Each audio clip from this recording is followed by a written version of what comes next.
physics class. Today topic is greenhouse effect.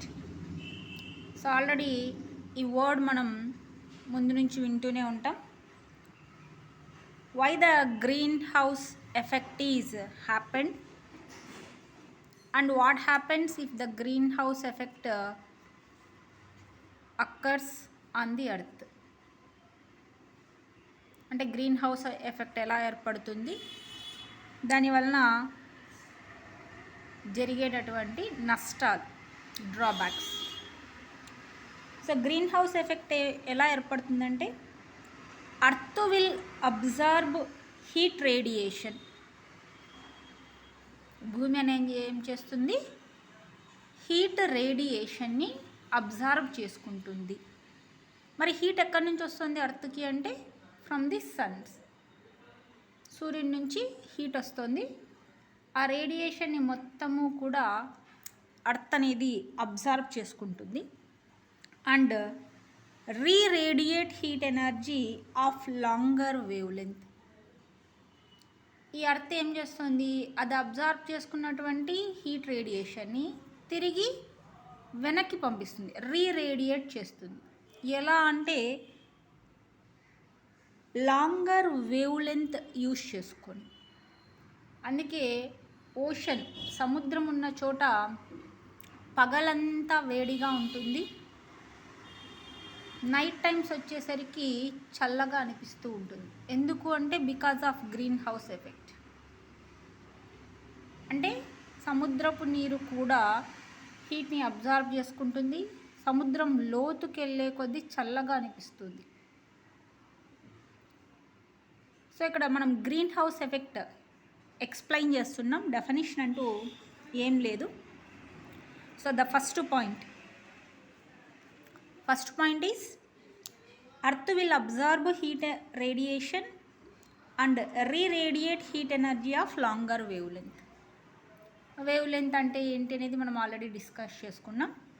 ఇది వచ్చేసి మనకి theory part, equation part, theory part అని మనకి టూ టైప్స్ ఉంటాయి ఫిజిక్స్లో. ఈక్వేషన్ పార్ట్ ఇంట్రెస్ట్ ఉన్న వాళ్ళకి ఫాస్ట్గా చేయొచ్చు. థియరీ పార్ట్ ఉన్నప్పుడు సెంటెన్సెస్ ఎక్కువ వస్తూ ఉంటాయి. లాంగర్ వేవ్ లెంత్ ఉన్నప్పుడు అర్త్ అనేది తను అబ్జర్వ్ చేసుకున్న హీట్ ఎనర్జీని రీరేడియేట్ వెనక్కి ఇచ్చేస్తుంది. అలాగే అర్త్ సన్ ద్వారా వచ్చేటటువంటి రేడియేషన్స్ని అబ్జర్వ్ చేసుకుంది. Second point, this longer wave length heat radiation is reflected back to earth due to greenhouse gases. So first point ప్రకారం ఏం చెప్పుకున్నాం? అర్త్ అనేది లాంగర్ వేవ్ లెంత్ వచ్చినప్పుడు, లాంగర్ వేవ్ లెంత్ ఉన్నప్పుడు తను అబ్జర్వ్ చేసుకున్న హీట్ రేడియేషన్ని రీరేడియేట్ చేస్తుంది, వెనక్కి ఇస్తుంది. అంటే అట్మాస్ఫియర్కి ఇస్తుంది, ఎవరికి ఇస్తుంది కాదు, అట్మాస్ఫియర్కి ఇచ్చేస్తుంది. కానీ లాంగర్ వేవ్ లెంత్ ఉన్నప్పుడు అర్త్ రిలీజ్ చేసేటటువంటి radiation reflected back to earth, తిరిగి మళ్ళీ అర్త్కే వస్తుందంట. ఎందుకు వస్తుంది తిరిగి అర్త్కే అన్నట్లయితే because of greenhouse gases. అట్మాస్ఫియర్కి ఇస్తుంది అని చెప్తున్నాం రేడియేషన్. ఈ అట్మాస్ఫియర్ అనేది mixture of so many gases అని మనకు తెలుసు. ఈ అట్మాస్ఫియర్లో ఉన్నటువంటి గ్రీన్ హౌస్ గ్యాసెస్ ఏవి అంటే, example of greenhouse gases carbon dioxide, methane, chlorofluoro carbons and ozone. ఇవన్నీ ఎక్సెట్రా. ఇవన్నీ అర్త్ రిలీజ్ చేసిన రేడియేషన్ని తిరిగి భూమికే ఇచ్చేస్తాయి. కాబట్టి అక్కడ ఏమవుతుంది అంటే మనకి గ్రీన్ హౌస్ ఎఫెక్ట్ అనేది ఏర్పడుతుంది. చూడండి, ఫస్ట్ పాయింట్లో ఏం చెప్తున్నాం? అర్త్ అనేది సన్ నుంచి హీట్ రేడియేషన్ని అబ్జర్వ్ చేసుకుంటుంది. లాంగర్ వేవ్ లెంత్ క్రియేట్ అయినప్పుడు తిరిగి తను అబ్జర్వ్ చేసుకున్న హీట్ని రీరేడియేట్ చేస్తుంది, వెనక్కి ఇచ్చేస్తుంది. సెకండ్ పాయింట్, లాంగర్ వేవ్ లెంత్లో ఉన్నప్పుడు అర్త్ రిలీజ్ చేసేటటువంటి రేడియేషన్ని ఈ గ్రీన్ హౌస్ గ్యాసెస్ అయినటువంటి carbon dioxide, methane, chlorofluoro carbon and ozone అనేటివి అట్మాస్ఫియర్కి ఇచ్చినటువంటి రేడియేషన్ని తిరిగి భూమికే పంపిస్తుంది, వెనక్కి ఇచ్చేస్తుంది. దీనివల్ల ఏం జరుగుతుంది అంటే third point, as a resultant temperature of earth atmosphere is gradually increasing. This is known as greenhouse effect. చూడండి, కొద్దిగా కన్ఫ్యూజింగ్గా ఉంటుంది. అర్త్ అబ్జర్వ్ చేసుకున్న రేడియేషన్ తిరిగి రీరేడియేట్ చేసినప్పుడు భూమి చల్లబడుతుంది. కానీ భూమి రీరేడియేట్ అంటే తను అబ్జర్వ్ చేసుకున్న హీట్ని వెనక్కి ఇచ్చే ప్రాసెస్లో ఈ అట్మాస్ఫియర్లో ఉన్నటువంటి gases carbon dioxide, methane, chlorofluorocarbon and oxygens అనేటివి భూమి రిలీజ్ చేసేటటువంటి రేడియేషన్ని అట్మాస్ఫియర్ తీసుకోకుండా తిరిగి భూమి వైపుకే పంపిస్తున్నాయి. మరి ఇక్కడ ఏమి అంటే న్యాచురల్గా ఓజోన్ లేయర్ అనేది ఉంది అని మనకు తెలుసు. అట్మాస్ఫియర్లో కార్బన్ డైఆక్సైడ్ ఎలా రిలీజ్ అవుతుంది అంటే ఒకటి రెస్పిరేషన్ ప్రాసెస్. కొన్ని కోట్ల మంది మనుషులు ఉన్నారు భూమిపైన, కాబట్టి కార్బన్ డైఆక్సైడ్ రిలీజ్ అవుతుంది. మనుషుల వల్లనే చాలా ఎక్కువ రిలీజ్ అవుతుంది. అలాగే ఆటోమొబైల్స్ అంటే వెహికల్స్ వల్ల కార్బన్ డైఆక్సైడ్ రిలీజ్ అవుతుంది. ఇంకా మీథేన్ గ్యాస్ ఎక్కడ ప్రొడ్యూస్ అవుతుంది అంటే డ్యూ టు కెమికల్ రియాక్షన్స్, లేదంటే ఇండ్లలో వాడేటటువంటి గ్యాస్ సిలిండర్స్, అక్కడ బ్యూటేన్ ఉంటుందని మనం చెప్పుకొని ఉంటాం. ఇవి వచ్చేసి సాచురేటెడ్ హైడ్రోకార్బన్స్, సింగిల్ బాండ్ ఉంటుంది. క్లోరోఫ్లోరోకార్బన్స్ ఇవి ఎక్కడి నుంచి వస్తాయంటే రెఫ్రిజిరేటర్ డోర్ ఓపెన్ చేసిన ప్రతిసారి ఫ్రిడ్జ్ లోపల నుంచి రిలీజ్ అయ్యే గ్యాస్ సిఎఫ్సి, క్లోరోఫ్లోరోకార్బన్స్. సో ఇప్పుడు నవేడేస్ మోస్ట్లీ 95% మెంబర్స్ హౌసెస్లో ఫ్రిడ్జెస్ ఉంటున్నాయి, అది అందరికీ తెలిసిందే. సో డోర్ ఓపెన్ చేసిన ప్రతిసారి మనం అట్మాస్ఫియర్లోకి ఏం రిలీజ్ చేస్తున్నాం? క్లోరోఫ్లోరోకార్బన్స్. అంటే ఇవన్నీ కూడా హ్యూమన్ బీయింగ్స్, ఒక ఓజోన్ తప్పిస్తే మిగిలినటువన్నీ హ్యూమన్ బీయింగ్స్ వలన క్రియేట్ అయ్యేటివి. ఇవన్నీ ఏం చేస్తున్నాయి అంటే భూమి రిలీజ్ చేసినటువంటి వేడిని అట్మాస్ఫియర్లో కలిసిపోకోకుండా అడ్డుపడి తిరిగి భూమికే పంపిస్తుంది. దీనివల్ల ఏమవుతుంది అంటే భూమి అనేది వేడెక్కుతుంది, అంటే భూమిపైన టెంపరేచర్ అనేది పెరుగుతుంది. దీనికి భూమిపైన టెంపరేచర్ పెరిగి మనకి ఇప్పుడు న్యాచురల్ డిజాస్టర్ జరుగుతున్నాయి. సడన్గా ఫ్లడ్స్ రావడం, సునామీ రావడం, అర్త్క్వేక్స్ రావడానికి మెయిన్ రీజన్ ఏంటంటే greenhouse effect. So third పాయింట్లో గ్రీన్ హౌస్ ఎఫెక్ట్ ఎలా డెఫినేషన్ ఎలా వస్తుందో చెప్తున్నాం. As a resultant temperature of earth atmosphere is gradually increasing is known as greenhouse ఎఫెక్ట్గా తీసుకుంటాం. So that is the explanation of greenhouse effect. ఇక్కడ వచ్చేసి note point. So the note point is carbon dioxide, methane, chlorofluorocarbons and ozone which reflect back longer radiation to earth called greenhouse gases. So ఈ నాలుగింటిని మనం greenhouse gases అంటున్నాం. ఎందుకు అంటే earth release చేసినటువంటి radiation అట్మాస్ఫియర్లో కలిసిపోకోకుండా తిరిగి అర్త్కే వెనక్కి పంపిస్తున్నాయి, కాబట్టి భూమి టెంపరేచర్ అనేది పెరుగుతుంది. కాబట్టి ఈ నాలుగింటిని ఏమంటున్నాం అంటే గ్రీన్ హౌస్ గ్యాసెస్గా కన్సిడర్ చేస్తున్నాం. Next topic global warming. ఈ వర్డ్ కూడా మీరు 10th క్లాస్ లెవెల్లో సోషల్లో వినింటారు. This is also theory part. First point in global warming. We know that earth receives heat energy during daytime from sun. పగలు సూర్యుని నుంచి భూమి వచ్చేసి హీట్ ఎనర్జీని తీసుకుంటుంది, రిసీవ్ చేసుకుంటుంది. It radiates heat energy in the form of longer electromagnetic waves.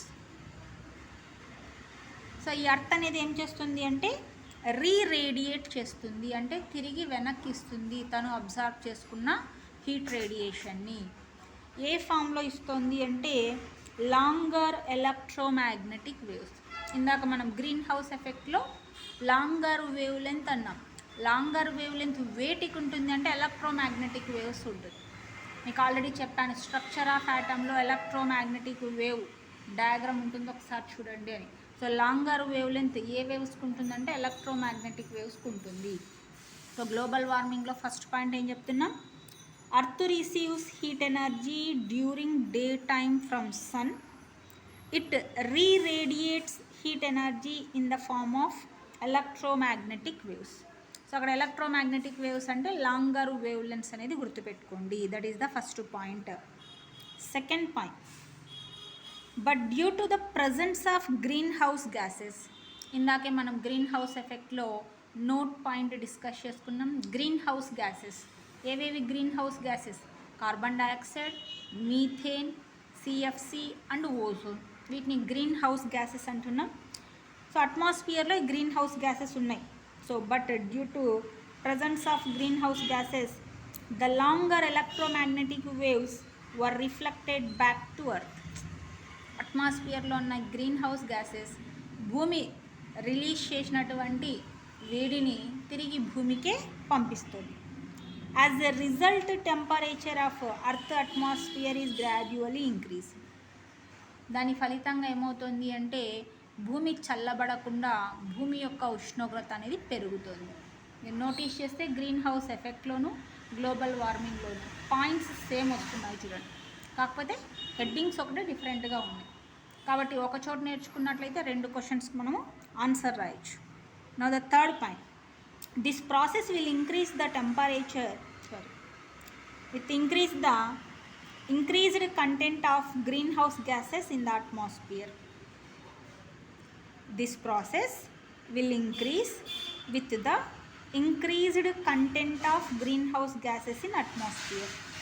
ఈ విధంగా జరిగే ప్రాసెస్ వలన అంటే భూమి చల్లబడకుండా భూమి వేడెక్కేటట్లు ఈ గ్రీన్ హౌస్ గ్యాసెస్ చేస్తున్నాయి.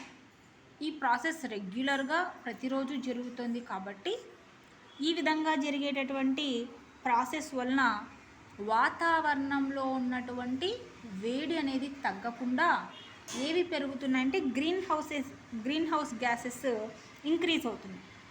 As a result temperature of earth atmosphere increases gradual. దీని ఫలితంగా భూమి యొక్క ఉష్ణోగ్రత ప్రతిరోజు పెరుగుతూ ఉంది. దీన్నే మనం గ్లోబల్ వార్మింగ్ అంటున్నాం. గ్లోబల్ వార్మింగ్ వలన ఏమవుతుంది అంటే న్యాచురల్ డిజాస్టర్స్ జరుగుతూ ఉన్నాయి. ఒకప్పుడు అంటే ఒక 20 years బ్యాక్ వర్షం పడినట్లయితే పడినటువంటి వర్షపు నీళ్లు భూమిలోకి ఇంకిపోయేది. ఎందుకంటే మట్టి రోడ్లు ఉండేటివి. ఇప్పుడు ఏం చేశారంటే ప్రతి చోట సిమెంట్ రోడ్లు, తార్ రోడ్లు వేయడం వలన పడిన వర్షపు నీరు భూమిలోకి ఇంకిపోకపోవడం వలన ఈ వాటర్ అంతా కూడా ఒక చోట స్టోర్ అయిపోయి ఎటు వెళ్ళాలో తెలియక ఏం జరుగుతుంది అంటే ఫ్లడ్స్గా కన్వర్ట్ అయిపోతున్నాయి. కాబట్టి ఇండ్లు మునిగిపోతున్నాయి. కొన్ని ఏరియాస్ రీసెంట్గా అయితే తిరుపతిలో కానివ్వండి, కడప, రాజంపేట మీరు వినింటారు న్యూస్లో, హౌసెస్ అపార్ట్మెంట్సే మునిగిపోతున్నాయి. కొన్ని వీధులు మునిగిపోతున్నాయి, టెంపుల్స్ మునిగిపోతున్నాయి. ఎందుకు అంటే చెట్లను నరికేస్తున్నారు. చెట్లను నరకడం వల్ల ఏమవుతుంది అంటే పొల్యూషన్ ఇంక్రీజ్ అవుతుంది, గ్రీన్ హౌస్ గ్యాసెస్ ఇంక్రీజ్ అవుతున్నాయి. చెట్లు ఉన్నట్లయితే అవి కార్బన్ డైఆక్సైడ్ తీసుకుంటే మనకు ఆక్సిజన్ రిలీజ్ చేస్తాయి. చెట్లను నరికేసి హౌసెస్, బిల్డింగ్స్, ఫ్యాక్టరీస్ కట్టేస్తున్నారు. కాబట్టి గ్లోబల్ వార్మింగ్ అనేది కంటిన్యూ అవుతుంది. Next topic Newton's law of cooling. So Newton's law of cooling statement ఏం చెప్తా అంటే from Newton's law of cooling the rate of loss of heat. The rate of, ఇక్కడ rate అంటే time అని, the rate of loss అంటే sign minus వస్తుంది, of heat is denoted by Q. కాబట్టి ఏం రాస్తాం మైనస్ dq బై dt. చూడండి, the rate of loss of heat. Rate of loss అంటే d బై dtని రేట్ ఆఫ్ లాస్ అంటాం, రేట్ అంటాం d బై dtని. లాస్ అంటే మైనస్, క్యూ అంటే heat. So the rate of loss of heat of a body is directly proportional to the difference in temperature delta T. The rate of loss of heat of a body is directly proportional to the difference in temperature of the body and the surroundings. Difference in temperature తీసుకుంటున్నాం. వేటి మధ్య temperature difference ఉండాలంట, ఆబ్జెక్ట్కి సరౌండింగ్స్కి మధ్యలో ఉండాలి. Okay, దీన్ని ఏం రాస్తామంటే -dq/dt is directly proportional to T2 - T1. Surrounding టెంపరేచర్కి ఆబ్జెక్ట్ టెంపరేచర్కి మధ్యలో మనకి టెంపరేచర్ డిఫరెన్స్ అనేది ఉండాలి. ఓల్డ్ టెక్స్ట్ బుక్లో అయితే సరౌండింగ్ టెంపరేచర్ని TS అని, ఆబ్జెక్ట్ టెంపరేచర్ని T అని కన్సిడర్ చేసుకున్నారు. Okay, so the rate of loss of heat is directly proportional to change in temperature or difference in temperature of the body and the surroundings. Therefore, if delta T is considered as T2 minus T1, then -dq/dt is directly proportional to T2 minus T1, or removing the proportionality symbol, -dq/dt equals to k of T2 minus T1 గా తీసుకుంటాం, where k is called constant that depends on area and nature of the body. K is the proportionality constant depending on area and nature of the body. అంటే K అనేది object యొక్క area పైన and object దేంతో తయారు చేశారనే దానిపైన depend అయి ఉంటుంది. That is called Newton's law of cooling. దీన్నే మనము ఇంకొకలా రాసుకున్నట్లయితే OR -dq/dt is directly proportional to T minus TS. ఇందాక చెప్పాం కదా, surrounding temperature and object temperature. So ఇక్కడ T2 అంటే T, T1 అంటే సరౌండింగ్ టెంపరేచర్ కన్సిడర్ చేసుకొని, T2 అంటే ఏం తీసుకోవాలి, T1 అంటే ఏం తీసుకోవాలంటే T2 is representing temperature of the body, T1 is representing surrounding టెంపరేచర్గా తీసుకుంటారు. ఎందుకంటే మీరు కన్ఫ్యూజ్ కాకూడదు. T1 is surrounding temperature, T2 is the object temperature or body temperature. ఇప్పుడు ఇక్కడ -dq/dt equals to k of T minus TS అనుకున్నాం. మరి rate of cooling అంటే మైనస్ ఉండకూడదు, రేట్ ఆఫ్ కూలింగ్ అంటే మైనస్ అనేది కన్వర్ట్ చేస్తాం. Therefore rate of cooling that is dq/dt, minus goes to that side, that becomes -k of T minus TSగా తీసుకుంటాం, where T is temperature of the body and TS is the temperature of the సరౌండింగ్స్గా consider చేసుకుంటాం. ఇక్కడ ఈ ఈక్వేషన్ని the Newton's law of cooling energy radiation per సెకండ్కి తీసుకుంటాం. ఒక సెకండ్కి Newton's law of cooling energy radiated per second అయితే ఈ కండిషన్ వస్తుంది. ఈక్వేషన్ పార్ట్ పర్ సెకండ్, ఒక సెకండ్కి. పాయింట్ నోట్ చేసుకోండి, OR తర్వాత ఇక్కడ నుంచి నోట్ చేసుకోండి. From Newton's law of cooling energy radiated per second. Okay, దాని ప్రకారం అయితే మనకి ఈక్వేషన్ ఇలా వస్తుంది. రేట్ ఆఫ్ కూలింగ్ అంటే d/dt, rate of loss of heat energy అంటే -dq/dt. ఆ డిఫరెన్స్ గుర్తుపెట్టుకోండి మీరు. Next one Stefan's law. నిన్న స్టీఫెన్స్ బోల్ట్జ్మాన్ లా చెప్పుకున్నాం, ఇది వచ్చేసి ఓన్లీ స్టీఫెన్స్ లా చెప్తున్నాం. సో స్టీఫెన్స్ లా ఏంటి అంటే the energy radiated by a body. A energy ఇక్కడ మనం థర్మల్ ప్రాపర్టీస్ ఆఫ్ మ్యాటర్లో ఉంటుందంటే heat energy. The heat energy radiated by a body is directly proportional to the 4th power of the absolute temperature.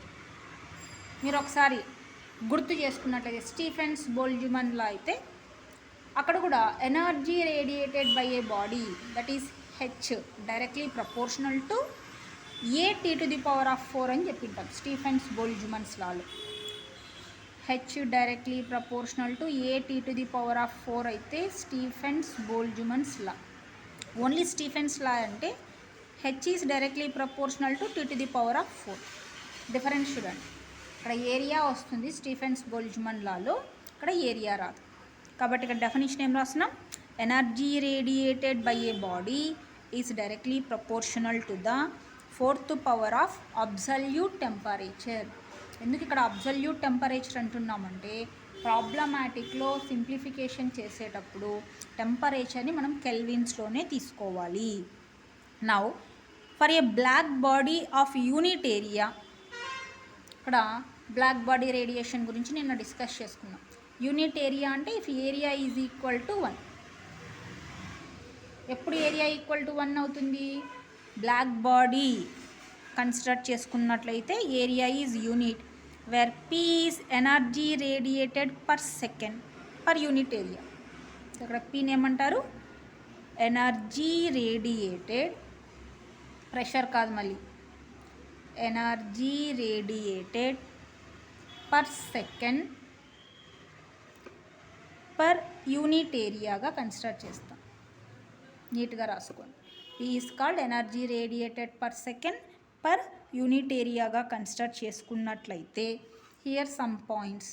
Number 1, if H equal to sigma T⁴, అంటే proportionality symbol remove చేస్తున్నాం కాబట్టి ఇక్కడ మనకి ఒక constant వస్తుంది, that is sigma T⁴గా consider చేసుకుంటాం. Where sigma value equals to 5.670 into 10⁻⁻8 watt per metre square కెల్విన్గా తీసుకుంటాం unit. So sigma value equal to 5.670 into 10⁻⁻8 watt per metre square kelvin. ఇది వచ్చేసి ఐఫన్ మైనస్ కాదు. Okay, so that is sigma value. ఇక్కడ వచ్చేసి స్టీఫెన్స్ బోల్ట్జ్మాన్ లా ప్రకారం దీన్నే or H equal to sigma A T⁴ తీసుకున్నట్లయితే, ఎందుకంటే ఇక్కడ ఏ అనేది యూనిట్ ఏరియా ఆఫ్ సర్ఫేస్గా తీసుకుంటే ఇది వస్తుంది. H equal to sigma T⁴ only Stefan's law. రెండిట్లోనూ కాన్స్టెంట్ సిగ్మానే, ప్రపోర్షనాలిటీ కాన్స్టెంట్ కాబట్టి రెండిట్లోనూ సిగ్మా వాల్యూ ఒకటే తీసుకుంటాం. మీకు క్లారిటీ ఉండాలి స్టీఫెన్స్ లాకి స్టీఫెన్స్ బోల్ట్జ్మాన్ లాకి డిఫరెన్స్ ఏంటి అనేది. That is first point. Know the second point.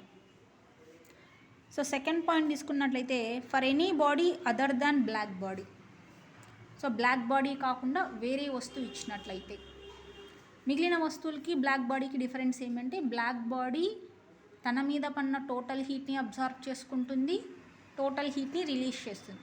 మిగిలిన వస్తువులు అలా కాదు, అవి హీట్ని అబ్జార్బ్ చేసుకొని కొంత హీట్ని తమలోనో పెట్టుకొని మిగిలిన హీట్ని రిలీజ్ చేస్తాయి. అది బ్లాక్ బాడీకి మిగిలిన వస్తువుకి డిఫరెన్స్. కాబట్టి ఇక్కడ సెకండ్ పాయింట్లో ఏం చెప్తున్నా, any body other than black body అంటే మనకి ఇచ్చిన వస్తువు బ్లాక్ బాడీ కాకపోతే then sigma other body thermal power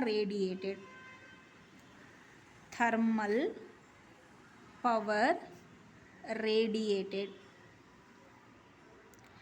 H equals to E lambda sigma A T⁴ అవుతుంది.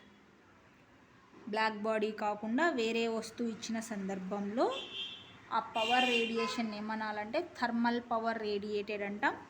అప్పుడు H equal to E lambda sigma A T⁴ అవుతుంది. ఇక్కడ ఈ లాంబ్డాని ఏమంటాము అంటే ఎమిసివిటీ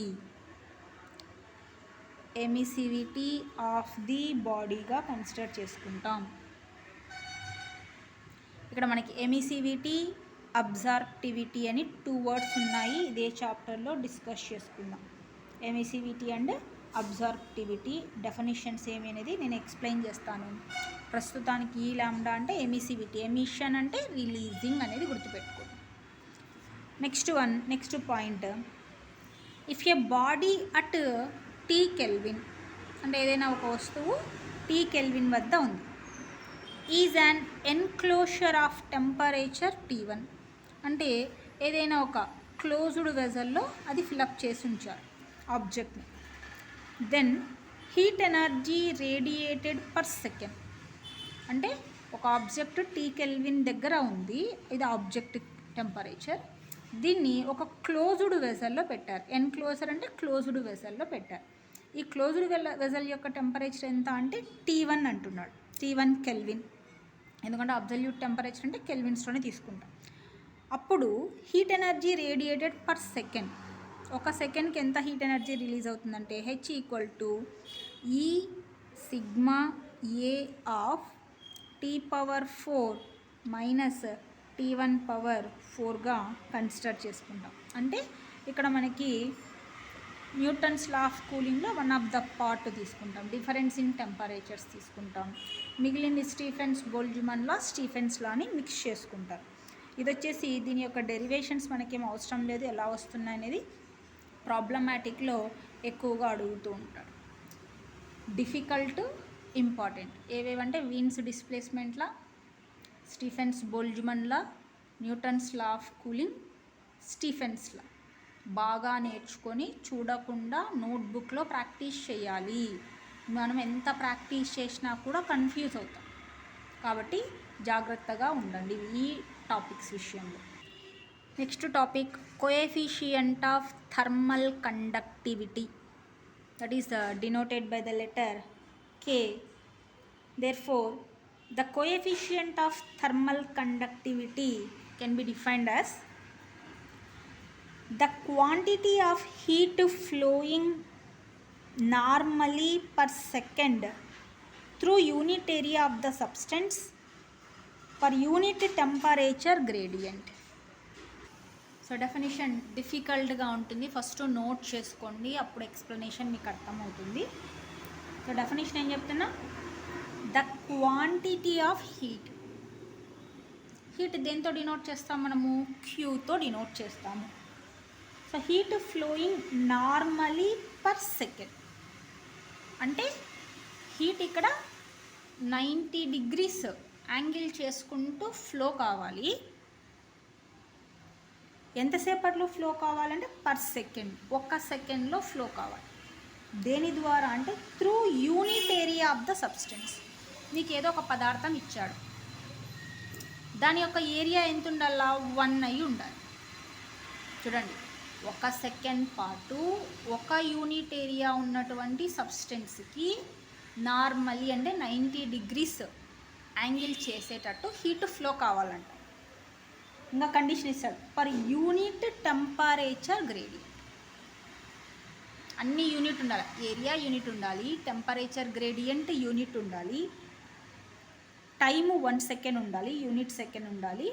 ఎలా ట్రావెల్ కావాలంటే 90 degrees యాంగిల్ చేసుకుంటూ, ఏది ట్రావెల్ కావాలంటే హీట్. ఈ విధంగా జరిగినటువంటి దాన్ని మనం ఏమంటాం అంటే కోఎఫిషియంట్ ఆఫ్ థర్మల్ కండక్టివిటీ అంటాం. సో అన్నీ బాగానే ఉన్నాయి మేడం. మరి టెంపరేచర్ గ్రేడియంట్ కొత్త వర్డ్. టెంపరేచర్ గ్రేడియంట్ అని దేన్ని అంటామంటే the change in temperature along the conductor per unit length is called temperature gradient. The change in temperature along the conductor per unit length. Conductor అంటే మనకు తెలుసు, which are accepting heat or electricity, they are called conductors. Present మనం thermal properties of మ్యాటర్లో ఉన్నాం కాబట్టి heat గురించి మాత్రమే discuss చేసుకుందాం. The substances which are accepting heat are called conductors. నీకు ఏదో ఒక కండక్టర్ ఇచ్చాడు, ఆ కండక్టర్ యొక్క లెంత్ యూనిట్ లెంత్ అయి ఉండాలి. ఆ కండక్టర్కి టెంపరేచర్ డిఫరెన్స్ నువ్వు క్యాలిక్యులేట్ చేయాలి. ఎందుకంటే కండక్టర్కి 2 ends ఉంటాయి. ఫర్ ఎగ్జాంపుల్ ఒక ఐరన్ రాడ్ అనుకోండి, this is the iron rod అనుకుంటే ఇది ఒక ఫస్ట్ ఎండ్, సెకండ్ ఎండ్. ఇప్పుడు ఈ సెకండ్ ఎండ్ని ఒక స్టవ్ మీద పెట్టి హీట్ చేస్తున్నాం అంటే స్టవ్ ఆన్ చేసి ఈ సెకండ్ ఎండ్ పెట్టిన వెంటనే టెంపరేచర్ ఇక్కడికి యూనిఫామ్గా డిస్ట్రిబ్యూట్ కాదు, కొంత టైం పడుతుంది ఇక్కడ నుంచి ఇక్కడికి ఫ్లో కావడానికి, అవునా కదా? కాబట్టి దీన్ని T1 degree Celsius, ఇది T2 degree Celsius అంటే టెంపరేచర్ ఇక్కడ నుంచి ఇక్కడికి ఫ్లో కావాలి, అంటే హీట్ ఫ్లో కావాలి.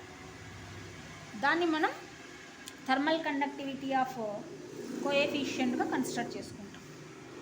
So coefficient of thermal conductivity K equals to, definition ప్రకారం ఏం చెప్తున్నా, the quantity of heat flowing normally per second through unit area of the substance per unit temperature గ్రేడియంట్గా కన్సిడర్ చేసుకుంటున్నాం.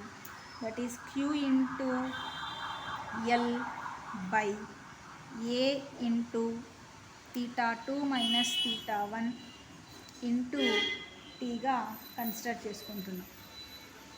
This is coefficient of thermal conductivity. ఇక్కడ Q అంటే హీట్, A అంటే area, small T అంటే టైం. మరి టెంపరేచర్ గ్రేడియంట్ గుర్తుపెట్టుకోండి. Temperature gradient equals to θ2 minus θ1 by L. θ2 minus θ1 అంటే చేంజ్ ఇన్ టెంపరేచర్. ఇక్కడ టెంపరేచర్ని మనం థీటాతో డినోట్ చేస్తున్నాం ఈ టాపిక్ ప్రకారం.